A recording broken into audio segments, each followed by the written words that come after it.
Hola, ¿qué tal amigos? Qué alegría saludarles una vez más a través de los micrófonos de esta tu emisora preferida, por supuesto, a ti que estás disfrutando un momento a través de los canales de televisión o que nos estás viendo en las diferentes plataformas de las redes sociales.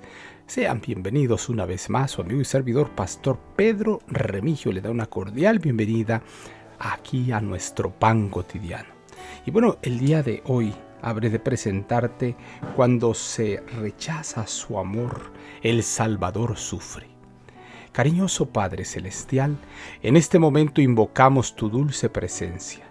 Pedimos, Señor, tu cuidado, tu protección, tu gracia, tu poder, a fin de poder entender más acerca de tu amor y acerca de tu palabra. Quédate con nosotros en el nombre poderoso de Jesús, lo agradecemos todo. Amén, amén y amén. El día de hoy te presento cuando se rechaza su amor, el Salvador sufre.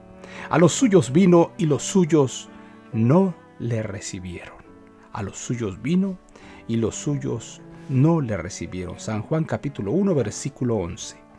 Ante ellos, la multitud que acompañaba a Jesús en su entrada triunfal, se encontraba la ciudad de Jerusalén con su templo inmaculado de blanco mármol, que a esa hora se recubría de doradas tonalidades por la gloria de los rayos del sol que se hundía en el ocaso.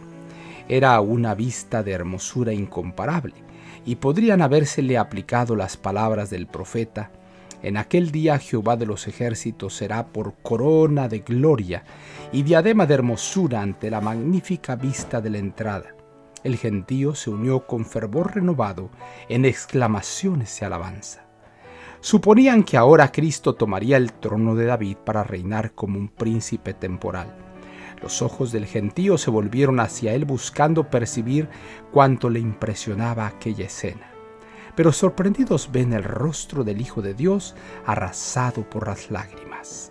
Cuando Cristo puso sus ojos sobre el templo, que muy pronto sería desolado y su velo rasgado, cuando los judíos consumaron su muerte, lloró sobre aquella ciudad desobediente.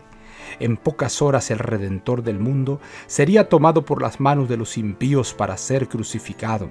No sería la nación romana ni los gentiles, sino el pueblo por el que tanto había hecho y de quienes había esperado tanto. Estos habían de ser sus asesinos. Aquella gracia que traía la salvación ya no se escucharía más en la ciudad. Esta es la razón del intenso dolor que padeció el Salvador. Las tiernas lágrimas que derramó sobre Jerusalén fueron las últimas de un amor rechazado. El jubiloso gentío no podía entender la razón de las lágrimas de Cristo. Ellos no sabían que las iniquidades de Israel habrían de acarrear las calamidades finales sobre esta nación.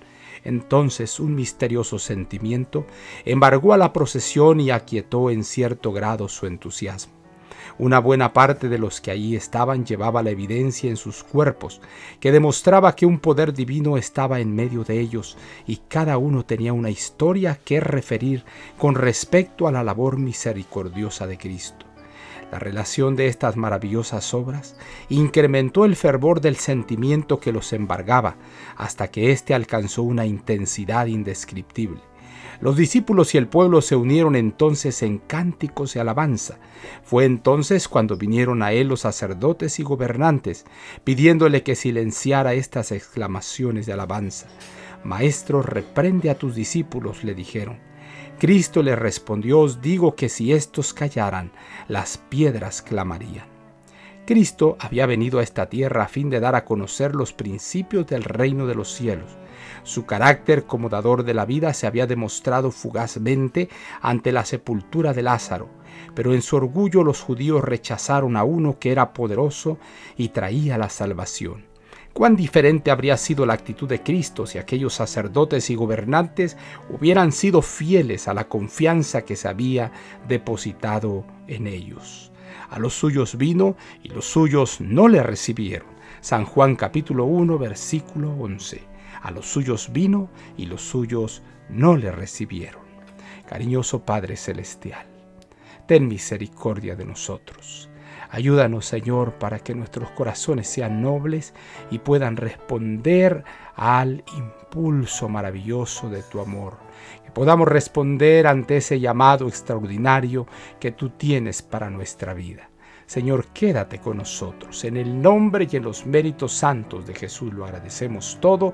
Amén, amén y amén. Jehová te bendiga y te guarde. Jehová haga resplandecer su rostro sobre ti y tenga de ti misericordia. Jehová alce a ti su rostro y ponga en ti paz. No lo olvides, conserva una sonrisa en tus labios, una oración en la mente y una canción en el corazón. Hasta la próxima.